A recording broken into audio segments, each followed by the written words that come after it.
It's pretty cool to see Epic Mickey return, and I'm really happy. The only game that I played was the 3DS game, but I really like the aesthetics and vibe of it.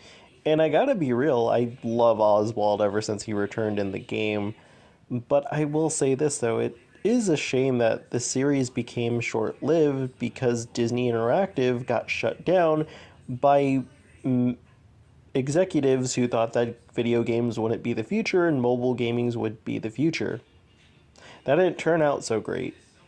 So I'm happy that Purple Lamp and Disney decided to revive the series. But I am kind of left going, where's Disney Channel in all of this? If you were to ask about the licensing GameSpear and the big three kid networks, people would say, yeah, there's offerings, but only for two. Nickelodeon, ever since Nickelodeon Kart Racers 1, and also SpongeBob Battle for Bikini Bottom. Remember that Blue's Clues, that'll be important for later. And while Cartoon Network hasn't made a game in a good while based on their most recent shows, considering the current state of the network, at least there's Cartoon Network adjacent in WB. Right now, there's a whole bunch of DC games, and right now, there's a new Looney Tunes game coming up. So it does seem like WB is at least trying to get back in the licensing gaming sphere with both DC and the Looney Tunes for family-friendly gaming options. And again, we brought up Nickelodeon. Disney Channel isn't doing anything, and sadly, they haven't done anything since they released a Gravity Falls 3DS game, and that's been a good hot minute. Sadly, Disney Now is shutting down, and that's where a lot of Disney TVA fandoms got to have games. And same goes for DComs as well. So now, there's not going to be anything. You compare this to Nickelodeon, who shut down their websites all entirely, but there's at least licensed game options, both from Nickelodeon and Nick Jr. And again, Cartoon Network has Cartoon Network adjacent stuff in WB in terms of DC and upcoming Looney Tunes. So, to an extent, Cartoon Network at least has something. But Disney Channel, with the closure of Disney Now, they're not going to be left with anything. And I feel like there's two games that really show how Disney Channel has fumbled the bag with not actually doing any licensed games based on Disney Channel stuff. With the soon closure of Disney Now, it's kind of a shame that we're gonna lose a lot of these mobile games. Now, a lot of the games are still archived and will be going to Disney Channel's website, but a lot of these games were made for mobile and mobile first, and that brings us to the first game we're going to be talking about, Disney's All-Star Racing. This game is the Blue's Clues I was talking about earlier, as it does utilize the same engine as Nickelodeon Kart Racers, but for mobile.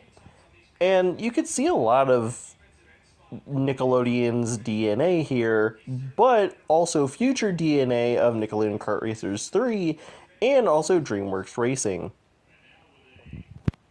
The biggest, strongest thing I could definitely say, and especially since I've been playing this game since it first came out, is that it has a strong single player. It's kind of like Nickelodeon Kart Racers 2, just a little different.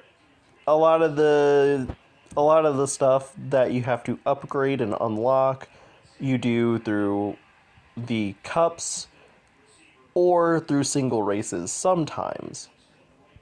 Some of the updates come from just simple updates to the game, whether that be new races or tracks. Sometimes both of those do come free if you unlock them. Every update definitely changed how the game operated, so I can't really go into each update. But I'd say the way the system was handled, it was handled pretty well. And I quite enjoyed seeing what the game had to offer, whether that be a new update or through the upgrade system. The biggest thing I could compare it to Nickelodeon Kart Racers is definitely the third game, where new paths would open if you find the secret paths. Kind of similar to DreamWorks Kart Racers when you drive on the Rainbow Pathway for a shortcut to go a little bit faster. They don't operate in the same way as Nick 3 or DreamWorks Racing, but you could definitely tell that this was the precursor. One downside I will say, and I think anyone who's definitely played the mobile version of Nickelodeon Kart Racers, is that this is a heavily watered and neutered game compared to the console version. But that doesn't mean you can't still have fun with version of those two games that I referenced, but that doesn't really make it so bad. In fact, it actually works in its favor. I haven't played a lot of Nickelodeon Kart Racers Mobile to really give a full answer, but I could say with this game, it's definitely a really cutesy mobile arcadey racer game. And for it being that, that's enough. However, the downside to this is that this game might become lost media. And I think that's a damn shame because it's a loss for Disney TVA fandom because I feel like these renders really show what a console game would have looked like and what the character renders would have possibly looked like. This is a downside for the Descendants fandom as this goes on another mobile game that will be lost media, and this is a gut punch, especially since a lot of it was Descendants 3 based. Not only that, but they kind of went above and beyond to let Carlos be playable, something that they didn't have to do, and I was very shocked when the Descendants 3 update came into the game. Not only that, but it's also another loss for the Descendants fandoms of today, as this is the first game with Descendants: The Rise of Red, as Red was playable and there was one track based off of the Rise of Red. So history is repeating itself, but a lot faster for Rise of Red, and that's a shame. This is the first lost media for Zombies fans, and I feel bad for them. So really, everyone's pretty much losing here, no matter what side of the Disney TVA or DCOM, whatever, everyone's pretty much losing here, and it's not really fair. But I'll say this, though. I would love for a console port of this game.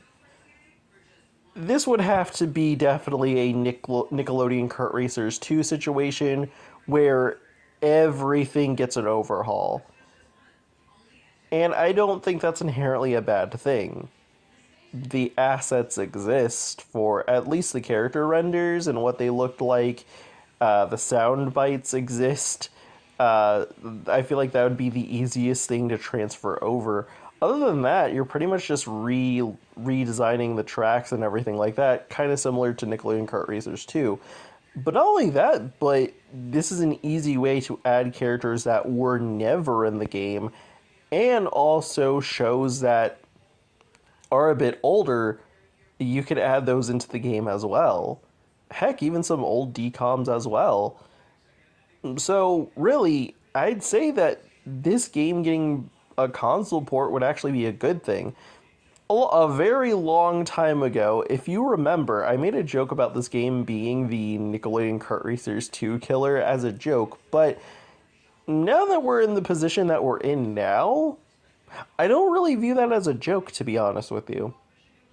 And I'll say this, for a lot of people who want a Nickelodeon Kart Racers 4, a huge thing that people want is the Nick Jr. stuff to be in the game, and sadly, I hate to say that, that'll probably never happen. But here's an interesting thing. This game only exists because of Mickey and the Roadster Racers. For context, if you don't know, Mickey and the Roadster Racers was a spin-off of Mickey Mouse Clubhouse, where essentially the Fab Five are race car drivers. This character design from Roadster Racers and the principle of it pretty much applies to every character, whether that be a Disney TVA character like Amphibia or DCOM characters like the Descendants characters. Essentially, they don't get cool racer outfits. They pretty much get their signature look from whatever media they were pulled from. Descendants is very obvious, and Zombies is very obvious that they were pulled from Descendants 3 and Zombies 3 as well. But every character wears their signature look, whether that be Cricket Green or Anne from Amphibia. But every character is wearing a helmet. And I think that's really funny that Nickelodeon Kart Racers couldn't even think of that, but Disney Channel is just okay with like baby Ariel wearing a helmet but also playing in cartoon violent racing game. Like that's kind of funny. It's like Disney Channel thought of a cool way to work around this, and Nickelodeon didn't. It's kind of funny. But I gotta be honest, I feel like that's kind of the only way this would be a Nickelodeon Kart Racers killer. Only for that reason. Not a big reason, but I feel like for how the current state of the Nickelodeon Kart Racers fandom is that I'd say that's a kind of a big reason for it to kind of be a Nickelodeon Kart Racers killer. So I gotta be real. Overall, I think this game would be a smart game support over, and not to mention, I think it would find its audience in this new way, and I think it'd do a lot better compared to it being just exclusively only to Disney now. Descendants 2 Mal vs. Uma is the definition of I can't believe you didn't turn this into an actual video game. And in terms of the release date of Descendants 2, this would have been a really good late entry 3DS title. But sadly, nothing came of this, and it's just a cute little browser of the big three Kid Network games and a cute little game on the Disney Now app, which, as we talked about earlier, is sadly going away soon. So you might be thinking, okay, Descendants 2, Mel vs. Uma, okay, what type of game we have here? We have a Sonic Rush clone. Two different playable characters going through the same story just from different perspectives, and it's just Sonic Rush. it's just Sonic Rush, and it's similar to Disney All-Star Racing. We found our case in great, this is fun, I'm having fun with this. Oh, it's watered down. Oh, that's... Give me like an actual video game of this. And sadly, Descendants 2 Mal vs. Uma suffers through this. Malbertha may be having an identity crisis in Descendants 2, but let me tell you, Malbertha did not have a rough transition into copying Sonic. I will say my only complaint with the gameplay is the paintball throwing at enemies. It's either responsive too early or responsive delayed. So I typically Mario jump on enemies simply because of this reason. But other than that, this works. Like it's a fun Sonic Rush clone. Understands the Sonic philosophies of trying to beat your record. So, all in all, pretty good. If this was a mobile game, all they would have to do is just extend the runtime. Maybe add Descendants 1, hell, even reference the first two Isle of Lost books, even Wicked World, throw in some more playable characters, throw in some more costumes for Mal and Uma and the other playable characters. Maybe throw in some mini games in there. And I gotta be real, you would have a pretty solid Sonic Rush clone on your hands if this was an actual console, or in terms of the time of Descendants 2, great late era 3DS title.